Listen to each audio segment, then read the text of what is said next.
Hello friends, welcome to my channel trading trend. आज हम सीखेंगे क्या होती है सेविंग कैसे करनी चाहिए और क्यों करनी चाहिए, सेविंग से क्या फ़ायदे होते हैं, और अंत में मैं आपको सिखाऊंगा कि कैसे सेविंग करने से आप फ्यूचर में भी अच्छा सा सेविंग कर सकते हो। तो सबसे पहले हम शुरू करते हैं। इनकम में हमने सीखा था कि हम जो भी पार्ट ऑफ मनी हम अर्न करते हैं वो होती है इनकम, और सेविंग होती है वो इनकम में से जो पार्ट हम अलग से निकालते हैं हमारे फ्यूचर गोल के लिए, फ्यूचर ज़रूरत के लिए। वो होता है सेविंग। सेविंग से हम अपने खर्चों को भी कंट्रोल में करते हैं। खर्चों को कंट्रोल में करने के लिए भी सेविंग करना ज़रूरी होता है।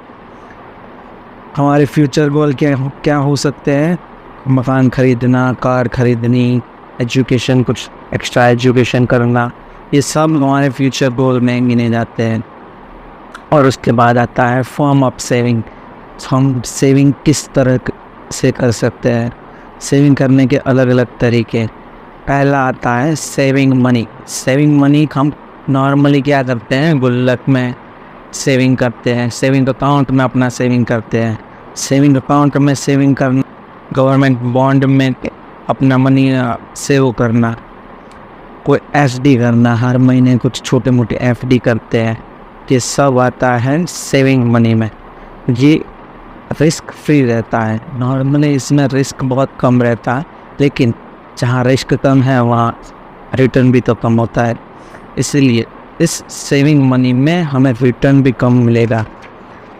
सेकंड फॉर्म ऑफ सेविंग है सेविंग थ्रू इन्वेस्टमेंट। सेविंग हम करते हैं इन्वेस्टमेंट में, स्टॉक में करते हैं, कहीं बॉन्ड में करते हैं, कहीं रियल एस्टेट में करते हैं, म्यूचुअल फंड में करते हैं। ये सब सेविंग हाई रिस्क होता है। ऐसे स्टॉक में स्टॉक गिरने का चांस रहता है, स्टॉक बढ़ने का भी चांस रहता है। बॉन्ड में बॉन्ड की वैल्यू घटेगी बढ़ेगी। रियल एस्टेट में हमने जो मकान रखा है उसकी फ्यूचर में वैल्यू आएगी नहीं आएगी, डिपेंड है मार्केट पे। म्यूचुअल फंड तो आपको पता ही है, इट्स रिलेटेड टू रिस्क। हाँ, इसमें रिस्क ज़्यादा है। सेविंग थ्रू इन्वेस्टमेंट में रिस्क ज़्यादा है, उसके कंपेयर में रिटर्न भी हायर मिल सकता है फ्यूचर में। अपने पिछले वाले पार्ट से इसमें रिटर्न ज़्यादा मिल सकता है।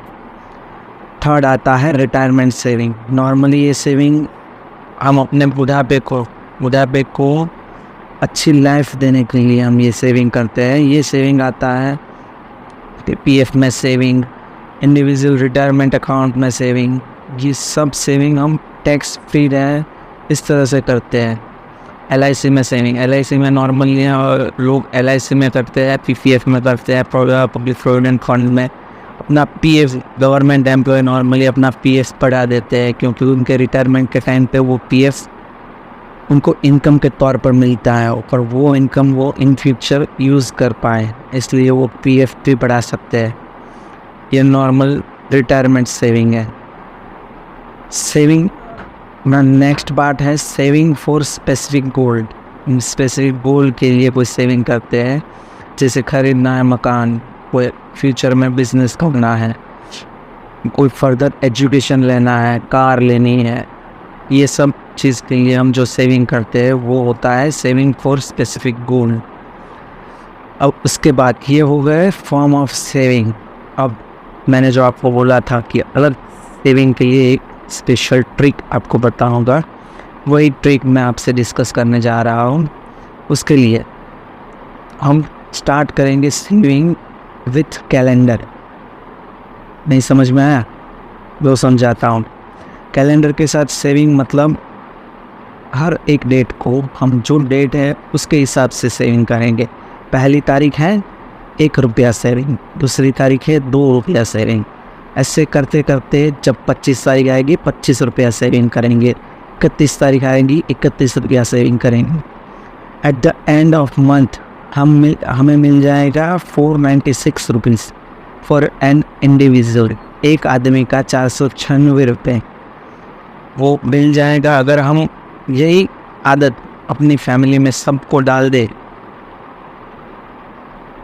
तो वो टोटल हो जाता है, अगर हमारी 5 मेंबर की फैमिली है तो वो टोटल हो जाता है 2480, मतलब अराउंड 2500, 2500, अराउंड 2500। यही इनकम को बिना किसी इंटरेस्ट, बिना किसी इन्वेस्टमेंट के अगर टोटल किया जाए 12 महीने के बाद तो वो होता है 30,000, 30,000। अगर आप यही इनकम टोटल मिला के म्यूचुअल फंड में या किसी स्टॉक में इन्वेस्ट करते हो, जो हम आगे सीखने वाले हैं स्टॉक में इन्वेस्ट कैसे करें, इसके लिए भी मैं अलग से एक वीडियो बनाने वाला हूँ, जिसमें आप सीखोगे कि इसमें मैक्सिमम रिटर्न आप हर महीने के लिए जो 2500 रुपीज़ है वो मिनिमम इन्वेस्टमेंट के साथ आप मैक्सिमम रिटर्न कैसे पा सकते हो। ये 30,000 के मैं 36,000 करने की आपको गारंटी देता हूँ आफ्टर द ईयर, मिनिमम बता रहा हूँ मैं। और ये जो मैंने सेविंग का आपको ट्रिक बताया है, उस ट्रिक के कारण आपके भविष्य में, आपके बच्चों में अगर ये ट्रिक आप यूज़ करो तो फ्यूचर में जो आने वाले फाइनेंशियल मैनेजमेंट की बात है, उस फाइनेंशियल मैनेजमेंट में उनको बहुत हेल्प मिलेगी। भी 1 तारीख को 1 रुपया वो बचाते हैं, बचाना आसान काम नहीं है, आपको भी पता है। और वही 31 को उनको जब पूरे महीने का खर्चा हो गया है, ये ले लिया है, वो ले लिया, उसके बाद 31 रुपये बचाने हैं, को भी इजी काम नहीं है, आपको पता ही है। तो इसीलिए फ्यूचर में आने वाले फाइनेंशियल मैनेजमेंट के लिए ये बहुत ही उपयोगी है। और लास्ट में मैं तो ये ट्रिक से इंस्पायर हुआ था, इसीलिए आपको शेयर किया है। आप अगर इंस्पायर हुए तो आगे 3 लोगों को ये शेयर करो।